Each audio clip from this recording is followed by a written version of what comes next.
Frustrated and angry. That is how Americans say they feel right now about the state of politics and the nation as the president hits his 100th day in office. New CNN polling showing the economy is a major driving force behind those feelings. CNN's Harry Enten is looking at this and more this morning on this 100 days. Harry, after 100 days, let's compare first term, second term, because that's where we're starting to look at. After 100 days in his first term, what did Americans associate with Donald Trump? How does that compare to today? Yeah, it couldn't be more different what they associated Donald Trump with in his first term versus his second term. In his first term, what was the top term Googled with Trump in 100 days in? It was Twitter. That's what they were thinking about when they thought about Donald Trump. They were thinking about something associated with his personality. What is Donald Trump going to tweet today? What is he tweeting last night in the wee hours of the morning that I might have missed? Versus right now, what's the number one term associated with Donald Trump on Google? It's actually tariffs. So from the first term, what you had was personality and temperament. In the second term, what you have is about an actual policy. But again, in some ways, they're sort of similar, right? Because what's the new tariff policy going to be today? But again, one was about personality and temperament. That was in term one. And in term two, it's all about policy, tariffs. So compare the feelings on the Twitters and the tariffs. Yeah, so this I think is so interesting, right? Because you have personality here, you have policy here. But the disapproval, very similar, right? Disapprove of Trump on his Twitter use. It was 67% back in 2017. What about tariffs? 65% disapprove of his tariffs now in 2025. So what you're essentially seeing is folks are arriving to the same conclusion, but they're getting there via different roads. In term one, they dislike Trump's personality. In term two, what they dislike is his policy. Again, the key policy being tariffs, and that, of course, is driving the economic approval rating going down. Then add it all up. What do you see in your analysis here? Right. Okay. So again, if it was about personality in term number one, and it's about policy in term number two, but again, all roads lead to the same place. And that comes to this, which is Trump is out of touch with the concerns of most Americans. In April of 2017, 58% of Americans said that Trump was out of touch with the concerns of most Americans. Now it's 60%. Again, what this comes to, Kate, is that most Americans think that Trump has taken his eye off of the ball, but again, they're reaching it for different reasons. In term number one, it was because he was tweeting out every single gosh darn thing. In term number two, it's because, wait a minute, we don't want anything to do with tariffs. We wanted Trump to bring down inflation, but in fact, tariffs could bring up prices. Again, different roads, but it leads to the same ultimate conclusion, and that is a high disapproval for Donald Trump because he is out of touch with the concerns of most Americans. What's unanswerable right now is which one is harder to fix or easier to fix, the personality or the policy, but we will see. We will see. Thank you, Harry. Thank you. John? All right, with us now is Senator Chris Coons, a Democrat from Delaware. And Senator, I just want to warn you, we are monitoring Treasury Secretary Scott Bessent, who is about to brief from the White House. If he makes any news from the podium there, we may dip in. So thank you for your patience on that. Got it. I think you were listening to Harry right there and feelings, Americans' feelings about the economy. There are other ways of looking about that also. In the recent CNN poll, we asked about your feelings of the economy: enthusiastic, optimistic, pessimistic, afraid. 29% pessimistic, 37% afraid, so that's not good. Obviously, people felt pretty bad during the Biden administration about the economy as well. My question to you now is, what is the Democratic plan now to reverse these feelings? So, John, thanks for a chance to be on with you this morning on the 100th day of Trump's presidency.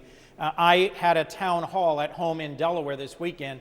Hundreds of Delawareans came out, and they shared their concerns, their anger at what they see as the chaotic slashing of critical federal programs, their concerns that Republicans here in Congress are going to whack Medicaid and cut some of the vital social programs that they and their families rely on, their concerns about Trump's failure to keep his promises to reduce prices, to solve the war in Ukraine and reach a just peace for Ukraine.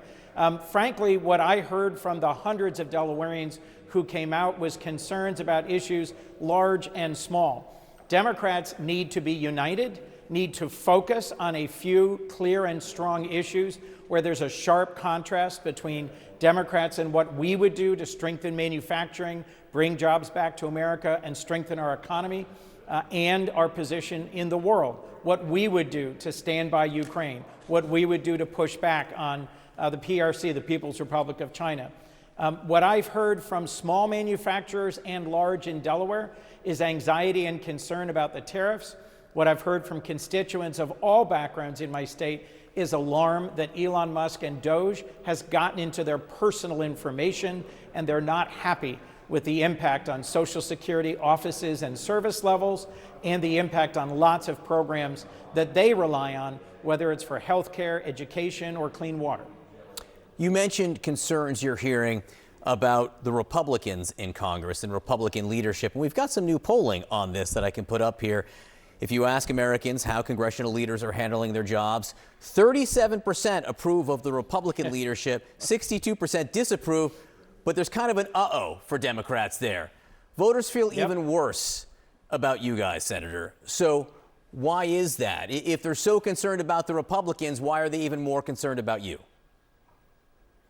Frankly, Democrats are concerned that we lost the election last November and are looking for clear and strong voices to guide us forward.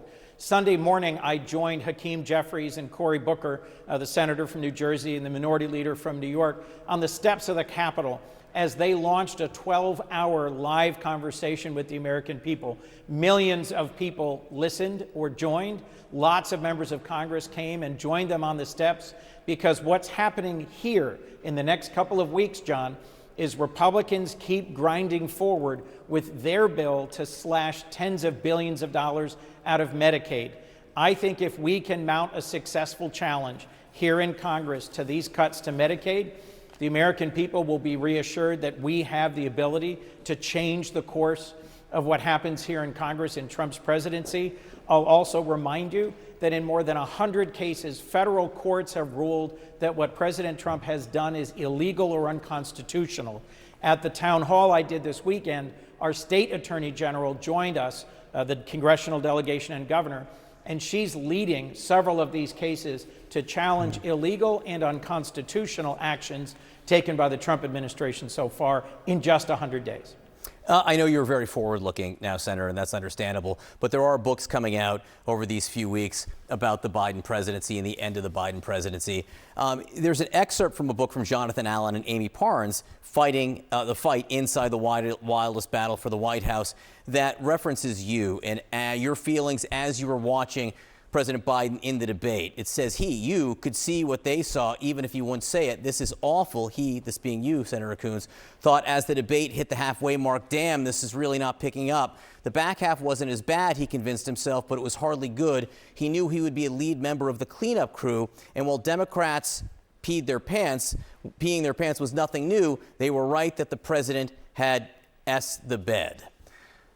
Now, there are some people who've written on this, including Jim Garrity of the National Review, who say if you felt that way, maybe you shouldn't have criticized Democrats for their reservations about President Biden at the time.